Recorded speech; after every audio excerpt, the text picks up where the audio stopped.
Hey everyone, this is Shavonne Evans. I'm here with Alice Young today to talk about her company and why her company is so important. So Alice, tell us a little bit about yourself, or introduce yourself and tell us about your company. Okay, great, thank you. My name is Alice Young and I own a company called Brown O'Haver. We are public insurance adjusters, and what that means is that we work for the insured, not the insurance company. My title is owner and operator, but I'm also a senior professional public adjuster, which is the highest designation in the field.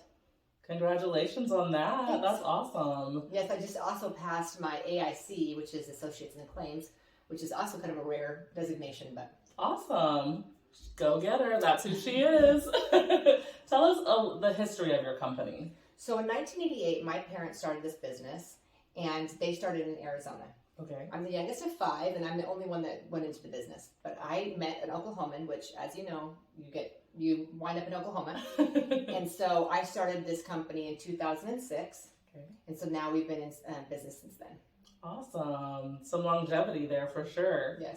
So the reason that I thought about bringing Alice to talk with us today is because we just had a tornado in Norman, if you didn't know, also in Oklahoma City and some other parts, and we're heading into that season. One thing that I think about is a story of a guy who had just sold his $1 million home and was living in an apartment. And when he told his insurance that he had all of these big, expensive, beautiful things, they didn't believe him because of where he was. They were in a storage unit. Luckily, he had his listing to show the things that he had in his home. So this is where Alice comes into play in helping you talk to those insurance adjusters. So tell us a little bit maybe about the process and exactly what it is that you do. Okay. So there's actually this book, and it's called From Good Hands at Boxing Gloves. And I think it's important for people to hear about this because I think it makes sense when you are considering what happens in an insurance claim. But there was a company called McKinsey, who was the same consultants that consulted with Enron.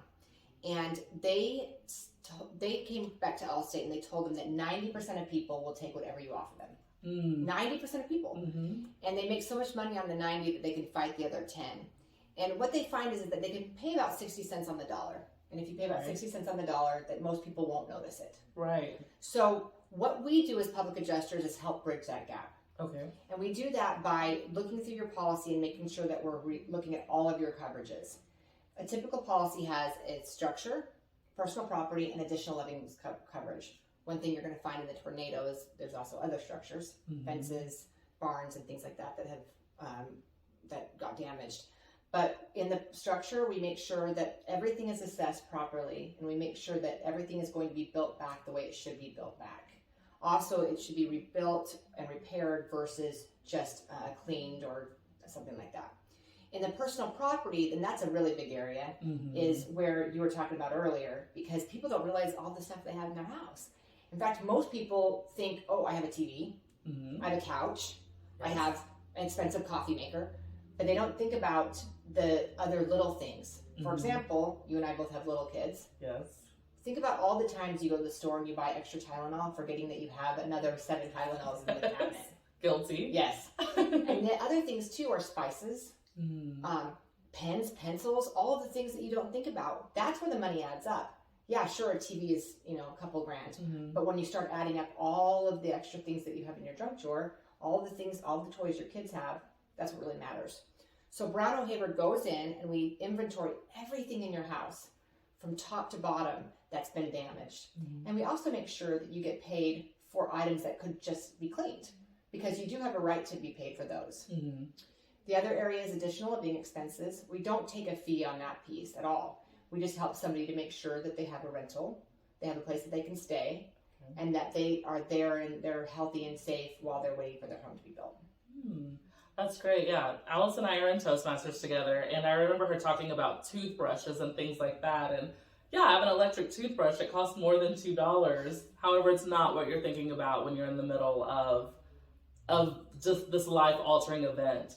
So tell us a little bit about some pitfalls that could happen during this process. Yeah, for sure. So one of the big things that happens is that insurance companies and just restoration companies in general will come to you after a loss. So the tornado happens, or you have a fire, or something like that happens, and either an insurance company will send over a restoration company, or a restoration company will just show up and say, that the Yes. insurance company came. Yes. And what happens is that they will say that you got to mitigate your damages as soon as possible. Okay. And they'll take out your clothes and your contents and they'll start removing it all before you really do anything else. Mm-hmm. The problem is that it's a lot of money. Mm-hmm. So clothes, for example, there are companies that will take your clothes out and clean them.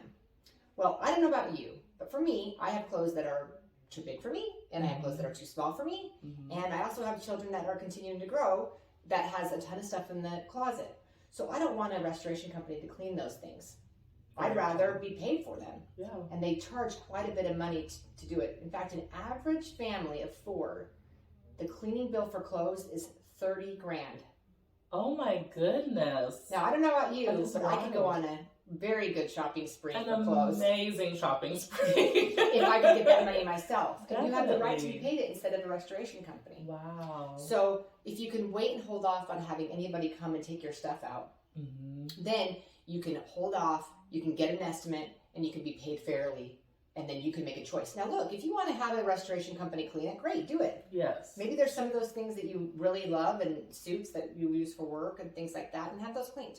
Same stuff for personal property as well. They come and bring out your chairs and your couches and things like that. And honestly, some of them you probably want to. Your mother's antique hutch, maybe something. But other things, you might want to look at and say, it's okay, I'll just take the money to clean it myself. Right, definitely. So that's for sure, I think, one of the biggest pitfalls that I see that people get into, which is basically not waiting, not vetting the people that you're with, not calling customers of those clients, and signing contracts without understanding them. Those contracts that restoration companies and contractors have a thing in it called the direct pay authorization. This is an important piece because a direct pay authorization allows your insurance company to pay the contractor directly. Okay. And that means that you don't have control over the money, and the restoration company can charge you, get paid without you saying whether or not you're happy with the work or not. That's interesting. And is that something you help people navigate as far as, obviously, you're dealing with people who are typically in a state of shock, devastation, etc. There's high emotions in this industry. And maybe they want to take the time and say, well, let me look at my clothes. Let me do this. Do you come into that advocacy piece as well to say, please give my client some time to look? 100%. That is our job. We are licensed to be an adjuster to advocate on behalf of the insured. Okay. If we come in from the beginning, we can advocate for a person from the very beginning. We can tell the insurance company we need to take a break, we need to wait. There are things that a person needs to do after loss. You do need to mitigate your damages. If you can, get a tarp over your roof so that's not continuing raining. You got to make sure you board up. But it is okay to wait. And when somebody says, no, you have to do it now, it's not true. So yeah, we're an advocate. And we advocate in so many different areas. Also in your policy to make sure that you're being paid fairly and that you're tapping into every coverage. For example, when you have a wind, hail, or tornado claim, the insurance company is not responsible to pay for trees that fell down. Oh. It's a bummer, Yeah. especially for some of these people who have a lot of acreage and a lot of trees that come down. But a lot of times they don't tell you that they do pay if a tree lands on your property.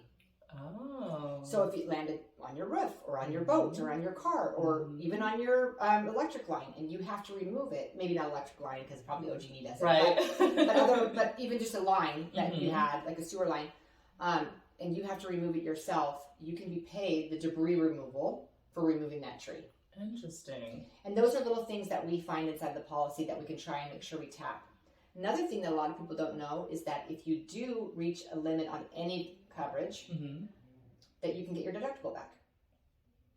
I think that is something that, people do not Know that. Or even understand. I feel like so many times I have conversations where you're just like, what's the deductible? How did I meet it? What is deductible? What does it even mean? Yes. Right. Yes. What are some other questions that you get often or something that I haven't asked you that I should have? One thing that we get asked all the time is replacement cost. What is replacement cost? What is depreciation? This is the most normal, common question I get.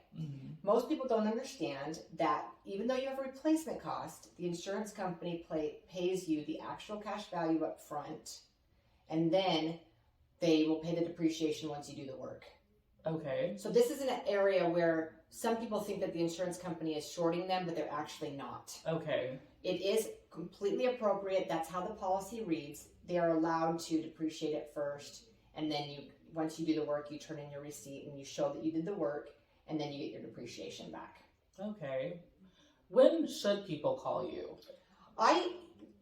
There's two different times to call us. In my opinion, obviously this is my company, so Yes. I would say that I would call us from the beginning. Yes. It just goes quicker, faster, easier. We can help you with all of the different aspects of your claim if we're in from the beginning. But there's another option as well, which I'll come to. So if you hire us from the beginning, the fees are lower. We're able to navigate the whole process. It goes through faster. My dad always says that people don't hire us for an increased recovery. They pay us for the service. Yes. People work. They have things to do, and they Yes. don't have time to do a claim. But the other option is what we call an over and above. Okay. So, for example, I got called from somebody today who has already amazingly got an offer from their insurance company. Okay. And they are concerned that it's too low. They're asking me to look at it to see if I think I can increase it. If I can increase the claim, I only take the fee on what I increase the claim.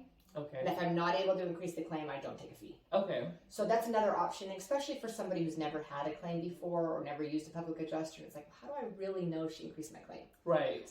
It's a good way to, because it's very simple. It's like, this is what you got. This is how much we got you more. Yes. But I would say that in almost any situation, you'd want to hire us on conscience from the beginning, because the problem is once it's out of your house, once it's thrown away, it's really hard to make a list.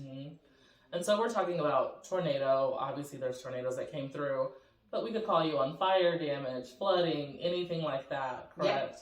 Yeah. Anything that's a first-party claim, we can handle. Okay. So, like you were saying, fire, wind, hail, tornado, theft. Oh, A lot of people don't think about that. Broken pipes. Most times floods are not covered. So if I say floods, it's misunderstood. Okay. It's from the ground. But any type of water damage that comes from a sprinkler or a broken line, Okay. we can handle those. Now, what we can't handle is what's called a third-party claim. So if you were like in a car accident, for example, and it was somebody else's fault, and you filed a claim against that person's insurance company, we don't do those types of claims. Okay. So That you makes do it complete with your sense. own first company. Okay. That makes complete sense. Well, how can people reach you? How do people find you and have you in their corner? So you can find us. Our company is Brown O'Haver, and you can just Google Brown O'Haver and you can see our reviews. But you could also go to our Facebook, our Twitter, our Instagram. We're on all the socials nowadays. Nice. And also you can call our office, and that's 405-735-5510. And that number is 405-735-5510. Awesome. Thanks so much for coming in, Alice. I just think of her often when we have these big emergency things. I forget on the little things. I'll do better about that. However, she has reached out many times when I say, oh, I'm here at this roof adjustment, and oh, do I need to come help them? She is ready, willing, and able to always help, and she's a wealth of information. I'm sure that if you just have questions, feel free to reach out to her and her team, and they will be happy to take care of you. Absolutely. That's the big thing, is that if we can't help, we can give advice. So please feel free to call us. Yes. Thank you for so having much. me. I really appreciate it. Thank you.